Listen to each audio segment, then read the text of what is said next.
Hola, benvinguts a classe. Avui parlarem de les avantguardes, que és un moviment que va trencar completament amb els moviments anteriors, però sobretot amb la cultura literària que existia fins aleshores. No? Aleshores, per veure què és això de les avantguardes, aquest tipus d'art que es feia al segle XX, a principis del segle XX, hem de veure quan va néixer i per què va néixer, quines eren les circumstàncies que van portar a aquest tipus de poesia que veurem que és molt diferent a la resta, no? Doncs mireu, el 1909 va haver-hi el manifest de Marinetti, que era un italià. En aquest manifest feia un gran crit, un cant al futurisme, es feia un cant a la revolució de les màquines. I aleshores es posava de manifest que l'art havia d'estar involucrat amb aquest avançament científic que hi havia. No? Aleshores, per què va passar tot això? No? Va passar per una situació de desencís, de desengany que es vivia a principis del segle XX. Hi havia la burgesia i el proletariat, que estaven enfrontats tots dos. Hi havia molta crispació, hi havia una crisi econòmica molt gran, i va haver-hi la Primera Guerra Mundial. No? Aleshores, tot això va portar l'emergiment del sistema anticapitalista i era com una bomba de rellotgeria, no? Tots estaven enfrontats, hi havia un desengany molt gran i els artistes, alguns artistes, van apostar per noves expressions, sí? Per trencar completament amb el que hi havia, i aleshores van voler crear un art que parlés d'una nova societat, sí? Una societat industrial, i que volia acabar amb tot el racionalisme, amb tota la raó que portava temps ja, no? amb els anteriors corrents literaris i artístics. No? Quines finalitats tenia l'avantguarda? Doncs l'avantguarda, mireu, volia, com tota revolució, volia provocar. Una revolució necessita la provocació. I volia viure per l'art i volia fer una política activa compromesa. Com veieu, tot en global és una revolució on hi ha les provocacions, on hi ha l'art de per si i on hi ha el paper compromès de l'artista. No? Quines característiques hi ha o podem dir que té l'avantguarda? Doncs tot va ser molt efímer. Té molt a veure amb la cultura d'ara perquè van sorgir molts submoviments dins del moviment d'avantguarda i van anar desapareixent a mesura que s'anaven creant. No? Eren moviments efímers, eren internacionals perquè va succeir arreu d'Europa, sí, i eren molt abundosos. Per tot i això, anaven creant i anaven desapareixent.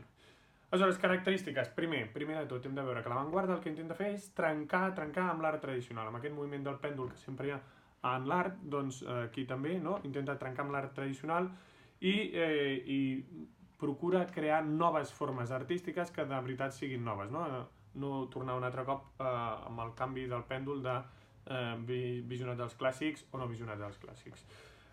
Busca que hi hagi una agitació col·lectiva, aquest sentiment de revolució que hem explicat abans, i sobretot aquesta obsessió pel futur. No? Els hi encanten les màquines industrials, els cotxes, les naus, els avions, tota la nova ciència que està emergent en el segle XX. Els artistes estan molt obsessionats amb aquesta nova ciència. No? Per tant, hi ha una acceptació de la ciència contemporània, no estan en contra d'ella i creuen, cosa que fins aleshores no havia succeït, que les diferents arts plàstiques i literàries podien barrejar-se i s'havien de trencar les barreres entre elles. Aleshores, hi havia un menyspreu per la tradició anterior, i sorgien els temes nous, i ja està. No? Aquestes són les característiques generals. Aleshores, va ser homogeni tota l'avantguarda? No, gens ni mica. Era molt heterogeni. Fixeu-vos que van haver-hi diferents petits moviments que eren tots d'avantguarda, però que eren molt diferents entre si. Per exemple, el cubisme, amb Guillem de Pollenaire davant de la literatura, però també en pintura, no s'assembla res a altres moviments com per exemple el futurisme, sí? El futurisme on Marinetti va ser un dels capdavanters. I tampoc el dadaisme, no? El dadaisme podem tenir per referència a Zara. I finalment el surrealisme, que Dalí deia surrealisme, doncs també va ser un altre dels moviments que no s'assemblava als altres, i tenim a Breton com a exponent també d'aquest petit moviment, no? A Catalunya va haver-hi avantguarda? Doncs sí, també va haver-hi avantguarda. Durant la Primera Guerra Mundial van haver-hi molts viatges entre Barcelona i París, sí? I això va fer doncs, que s'importessin aquestes noves tendències, no? Van haver-hi moltíssimes revistes, com deien, moviments molt efímers, també no només amb l'art creat, sinó amb la crítica de l'art. És a dir, es van crear moltes revistes que de seguida s'acabaven, teníem trossos, Amic de les Arts, poesia, Dau al Set, van haver-hi moltíssimes, no? Revistes, l'Arc Voltaic, i arrel de tot això doncs, es pot dir que va haver-hi un moviment, no? Hi havia molta gent que tot i no anar plegats, o sigui, no anar tots a la vegada, vivien en el mateix moment i volien trencar tots amb el passat, no?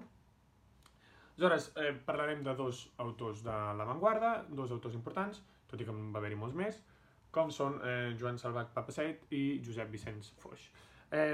Papasseit va viure molt poc, va morir als 30 anys de tuberculosi, va tenir una infància bastant complicada, va ser autodidacta i les seves influències van ser Nietzsche, Ibsen i altres autors que són molt radicals, el que va fer que precisament ell també fos radical, no? Ell tenia un esperit molt extrem i això es va reflectir en la seva obra. Tenim, primer de tot, Pomes d'ondes artesianes. Pomes d'ondes artesianes i l'Irradiador del Port i les Gavines són dos llibres que trenquen completament amb les formes clàssiques i hi ha una forta influència del futurisme italià, no? Després de fer això, ell fa com un petit retorn, no? I no retorn perquè ell no hi havia creat, no? Però com si la literatura retornés i ell volgués jugar amb això, amb les conspiracions, que és un llibre de formes clàssiques, absolutament clàssiques. Ell juga a provar aquest gènere. I després tenim el poema de la Rosa als llavis, que és un dels poemes eròtics antics més importants de tota Europa, dit pels crítics, la poema de la Rosa als llavis. I hi ha un amor, es reflecteix l'amor entre un poeta i una senyora verge. D'acord, doncs l'últim de les obres que podem comentar és l'Ossa Menor, que és una obra pòstuma que ell no va fer ell, que ja estava mort, és un recull de poemes heterogenis que van fer doncs, per editar-lo i perquè el tinguéssim tots, no? Després tenim a Josep Vicenç Foix, que va viure a Barcelona, va viure molt més, va viure gairebé tot el segle XX i es va iniciar en dret, però ho va deixar, com tants altres escriptors que tenien la carrera o havien fet la carrera de dret, i ho va deixar per la pastisseria Foix de Sarrià i també per la literatura, que eren els seus dos mons, no? Aleshores va viure entre Barcelona i Port de la Selva i això queda reflectit també en la seva obra. I podem dir que va viure poèticament i artísticament fins la Guerra Civil. Després alguns autors van optar per fugir a l'exili i altres es van quedar aquí i es van recloure, i va ser un d'aquests, va recloure, va tancar i ja no va portar gairebé res més de nou. Aleshores, hem de dir que va fundar Acció Catalana, un partit polític nacionalista, per tant ell era catalanista nacional, i també va dirigir diverses revistes i va col·laborar per altres revistes, no? Amb aquest moviment emergent de revistes, ell també va posar-hi de la seva part.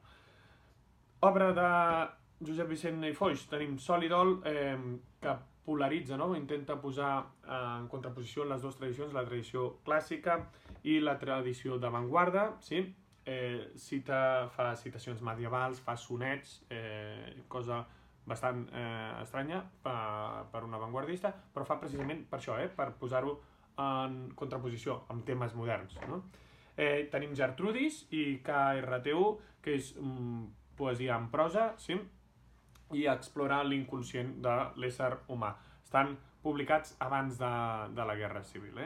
I després tenim les Irreals Omegues, que és d'estil barroc i bastant dens.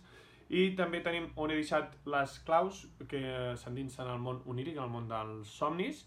En aquest On he deixat les claus hi ha el famós poema de És quan dormo que hi veig clar, que és una de les cites d'avantguarda més importants de la literatura catalana, no? D'aquest inconscient que desperta la consciència.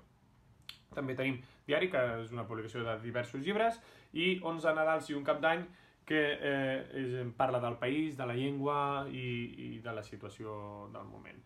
I amb tot això caldria remarcar que Josep Vicenç Foix va ser un poeta d'avantguarda, que és un dels més reconeguts, però no perquè volgués trencar completament el llenguatge com van fer altres autors, que sí que volien trencar el llenguatge tradicional, sinó perquè ell sobretot es va endinsar en el món dels somnis, en el món de l'inconscient, i va seguir una miqueta els seus companys d'avantguarda, però sense ser tan radical com per exemple ho va ser Papa Seid, com era Brossa o com eren altres autors d'avantguarda que sí que es van diferenciar molt més. I fins aquí les avantguardes.